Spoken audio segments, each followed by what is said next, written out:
Soni news Gulabpura में आपका स्वागत है। भीलवाड़ा जिले के गुलाबपुरा कस्बे में हुरदा तहसील गुर्जर समाज द्वारा आयोजित प्रतिभा सम्मान समारोह मोटिवेशनल सेमिनार में समाज की बेटी शिक्षिका डा. अरुणा गुर्जर ने बेटियों को शिक्षा के लिए प्रेरित करते हुए क्या कहा। बेटियों को किन चुनौतियों से करना पड़ता है सामना, कैसे बढ़ती है आगे, मोटिवेशनल सेमिनार में क्या कहा डा. अरुणा गुर्जर ने। देखिए खास समाचार। अगर आप हमारे चैनल पर पहली बार नए हैं तो चैनल को सब्सक्राइब करें, खबर को लाइक करें, शेयर करें और देश दुनिया में कहीं पर भी देखें। क्षेत्र के समाचार सिर्फ YouTube channel Soni news Gulabpura पर। इस मंच पर विराजित हमारे सम्मानीय महंत श्री श्री 1801 दास जी महाराज को मैं प्रणाम करती हूँ और साथ ही हमारे समाज के अनमोल रत्न जो अपनी मेहनत के बल पर अपने पद को प्राप्त किया है, सुशोभित किया है और हमारे समाज का गौरव बढ़ाया है, वे सभी प्रतिष्ठित व्यक्ति ईश्वर जी, सोनू जी, तनराज जी, सूरज जी और महावीर जी और जिन्हें मैं नाम से नहीं जानती लेकिन मंच पर विराजित है, उन सभी को मेरा प्रणाम। और आप उपस्थित सभी विद्वजन जो आप इस कार्यक्रम की शोभा बढ़ा रहे हैं, उन सभी को मेरा नमन। और प्यारे बच्चों जिनके लिए कार्यक्रम आयोजित किया गया है, जो अपने देश का, अपने समाज का, अपने परिवार का भविष्य है, वे सारे बच्चे, उन सबको मेरा आशीर्वाद, क्योंकि मैं बड़ी हूँ तो आशीर्वाद ही दे सकती हूँ कि आपको मेरा आशीर्वाद कि आप अपने जीवन में जो आपने लक्ष्य निर्धारित किए हैं उन लक्ष्यों तक अवश्य पहुँचे। उन लक्ष्य को प्राप्त करने के लिए आपके जीवन में बहुत सारी कठिनाई आने वाली है। हम देखते हैं कि हमारा जो समाज है वो बहुत पिछड़ा हुआ है। एक तरीके से सबसे हम आदिवासी नहीं कह सकते, लेकिन अगर हम अपने समाज का सही अवलोकन करें तो हम वास्तविक रूप से आदिवासी ही हैं। क्यों? क्योंकि हम जो आज का समाज है, परिपक्व पूर्ण जो अन्य समाज है, उनसे तुलनात्मक रूप से देखें तो हम अपने आप को बहुत पिछड़ा हुआ मानते हैं। हम चाहे मन से हम ये माने कि हम गुर्जर हैं या बहुत अधिक हैं, हम अपने इतिहास पर गौरव कर सकते हैं, लेकिन अगर हम वास्तविक स्थिति को और वर्तमान स्थिति को आज हम देखें अन्य समाज की तुलना में, तो कहीं ना कहीं हमारे मन से ही आवाज निकलेगी कि हम पिछड़े हुए हैं, काफी पिछड़े हुए हैं। उनको हमें दूर करना है और ये हम सब जो आने वाली पीढ़ी है, जो नए बच्चे हैं, उन सबका दायित्व बन जाता है कि हम अपने समाज को आगे बढ़ाएं। जो पिछड़ापन है उस पिछड़ेपन को दूर करने का हमें संकल्प लेना होगा। इस कार्यक्रम का मुझे पहले इतना ध्यान नहीं था, आज सुबह ही पता चला तो मुझे बड़ी खुशी हुई। मैंने कहा मैं जाऊंगी जरूर, चाहे 5 मिनट की जाऊंगी कार्यक्रम में, लेकिन एक बार जरूर जाऊंगी। तो मैं चलकर आई इन सब बच्चों से मिलने के लिए। मेरी ये इच्छा थी कि हमारे जो आने वाली पीढ़ी है, नए बच्चे जो हैं, उन पर हमारे समाज की नींव निर्धारित है ना। तो हमें ये निश्चय करना होगा कि अपने समाज को हम कैसे आगे बढ़ाएं। मैं कोई ज्यादा विशेष इतना ऊपर नहीं हूँ, मैं भी आपकी तरह ही सामान्य हूँ और एक छोटे से गांव से परा से निवास करती हूँ। सोनू मेरा भाई है, तो मतलब हम बहुत कह सकते हैं हम निम्न स्तर का ही परिवार है, ऐसा कुछ नहीं है। बस अंतर ये है कि मेरे मम्मी पापा दोनों पढ़े हुए हैं और वो टीचर हैं, तो हमें मतलब शिक्षा के लिए एक अच्छा माहौल मिल गया है ना। बहुत सारे बच्चों को ऐसा माहौल भी नहीं मिल पाता है। तो हमें बस इतना ही आप में और हम में इतना ही अंतर रहा होगा कि हमारे मम्मी पापा शिक्षित थे और आपके अनपढ़ हैं, यही अंतर हो सकता है। लेकिन समस्याएं सब जगह है, चाहे आप शिक्षित रहो या अशिक्षित हो, समस्याएं हर जगह आएगी। जीवन में बहुत सारी समस्याएं आती है। हम शिक्षित होंगे तो अलग तरह की समस्याएं आएगी, अशिक्षित होंगे तो हमें अलग तरह की समस्याओं का सामना करना पड़ेगा।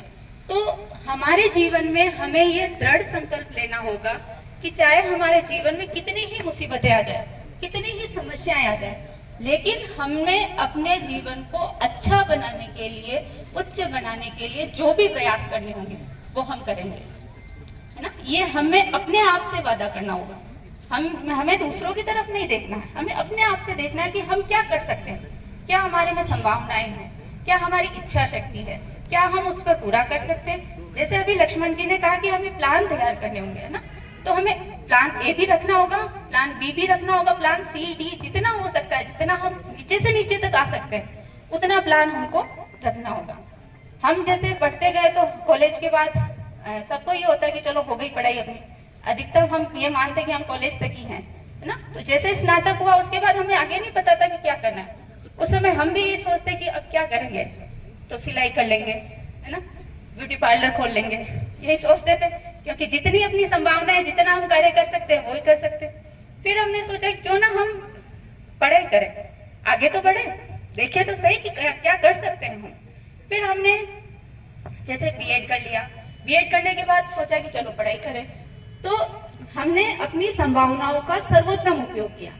मेरे 2007 में बीएड हो गई थी और उस समय 2008 की जो वैकेंसी निकली हुई थी थर्ड ग्रेड की, तो उस समय 2008 की भर्ती में मेरा सिलेक्शन हो गया था 2008 में, जबकि मेरे बीएड का रिजल्ट भी नहीं आया था उस समय। तो मैंने अपनी संभावनाओं का पूर्ण उपयोग किया। मैंने कहा कि जो समय मिल रहा है उस समय का सही उपयोग कर लो, देखे तो सही क्या कर सकते हैं हम।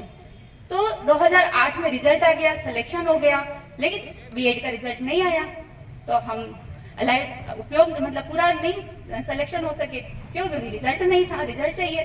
तो कोई बात नहीं, चलो छोड़ो, हो गया जो हो गया, नहीं हुआ तो अगली बार शायद इसमें हो गया तो अगले में और हो सकता है। तो इस बीच नौकरी के बीच मेरे 5 साल का गैप आ गया। 2007 में नौकरी लग गई थी लेकिन ज्वाइन नहीं कर पाए थे। अब उसके बाद मैंने हताशा तो घेरती है हमें, हम अवसाद में भी जाते हैं कि हमने जो करना चाहा था वो हमारे नहीं हुआ, लेकिन अपने पर हावी नहीं होने देना है। किसी भी जीवन में आने वाली समस्याओं को हमें अपने पर कभी हावी नहीं होने देना चाहिए। तो मैंने क्या किया कि चलो कोई बात नहीं, फिर उसके बाद कॉलेज में पढ़ाना चालू कर दिया, छोटे छोटे स्कूलों में पढ़ाना चालू कर दिया। इस बीच जो 5 साल का गैप था, तो उसमें मैंने अपना नेट जेआरएफ कंप्लीट किया और पीएचडी कर ली। तो पीएचडी में भी ये देखो मेरा अहोभाग्य ही समझो इसे कि मुझे देवनारायण जी का विषय मिला। तो जब मुझे ये लगा कि मुझे कुछ करना है समाज के लिए, कुछ देन है, अपना जन्म होता है तो एक ऋण रहता है समाज के लिए, तो क्यों ना हम अपने उस ऋण को चुकाया जाए, हम जितना कर सकते उतना बेस्ट करें। तो मैंने अपना विषय भी देवनारायण जी पर चुना और मैंने भगवान देवनारायण के ऊपर पहला रिसर्च करने का कार्य किया। ये मेरा पहला शोध वर्ष था। इसी वजह से थी, लड़की थी, लड़कियों के लिए भगवान पर काम करना बड़ा मुश्किल था। सब ये सोचते कि अरे लड़की है कैसे करेगी, बहुत जाना पड़ेगा दूर तक, लोगों से मिलना पड़ेगा, जाना पड़ेगा। लेकिन मैंने अपने आप में ठान लिया। हमारे सर ने भी मुझे डराया, जो हमारे एक्सपर्ट थे, कि बेटा तुम कैसे कर पाओगे। मैंने कहा सर मैं कर दूंगी, आप मुझ पर छोड़ दीजिए, मैं सब कर दूंगी। और फिर मैंने उस काम को पूरा भी किया, चाहिए जहाँ जाना पड़ा, रात रात भर भड़ भी सुननी पड़ी तो सुनी, समझी उसको, और मैंने एक ऐसा निष्कर्ष निकाला जो अब तक का सबसे बेस्ट है। देवनारायण जी के ऊपर बहुत सारे नहीं जानते, लेकिन मुझे गर्व है कि मैंने अपनी मेहनत से समाज को कुछ दे दिया। तो ये कार्य किया। अब अगर मैं वहाँ हताश हो जाती 2007 में ही कि मेरी एक बार नौकरी लग गई, मैं उसको ज्वाइन नहीं कर पाई, तो शायद मैं आगे कुछ नहीं कर पाती। तो मैंने एमए कर लिया, इस बीच नेट हो गया, कॉलेज पीएचडी भी शुरू हो गई और 2012 में मेरी नौकरी भी लग गई। 5 साल का गैप रहा, लेकिन ये मेरे लिए एक तरह से वरदान साबित हुआ। मैंने क्या किया, आपदा को अवसर में बदला। क्या किया, आपदा को अवसर में बदला। इस जगह मैंने अपने आप को प्रतिस्थापित कर दिया। मुझे लगा कि हाँ मैं कुछ कर सकती हूँ। अब मैंने आगे जब मेरा रिसर्च कंप्लीट हो गया, तो मेरा एक सपना रहा था कि मैं कहीं ना कहीं कॉलेज तक पहुंचूं। हम आगे से आगे छोटे छोटे लक्ष्य निर्धारित किए, बड़ा लक्ष्य नहीं था। मैंने कभी सोचा भी नहीं था कि मैं थर्ड ग्रेड में भी लग जाऊंगी, लेकिन लगी, रिसर्च भी किया। तो एक तरीके से मैंने धीरे धीरे अपने आप को प्रतिस्थापित करने की कोशिश की।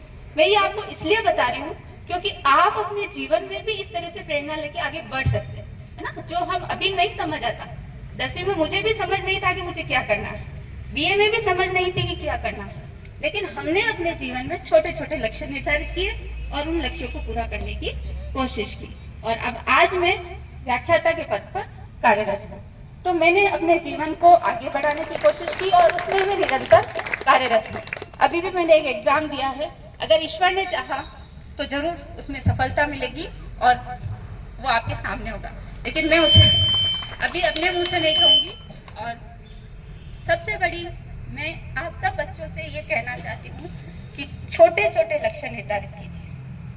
छोटे छोटे लक्ष्य हमें निर्धारित करने हैं और उसको करने के लिए अपना 100% देना होगा। माँ बाप अपने पर विश्वास करते हैं, उन विश्वास पर हमें खरा उतरना होगा। हमें उन पर इतना मतलब माँ बाप को इतना विश्वास होना चाहिए कि हमारे बच्चे कभी गलत नहीं करेंगे, तभी वो हमें स्वतंत्र करेंगे, है ना।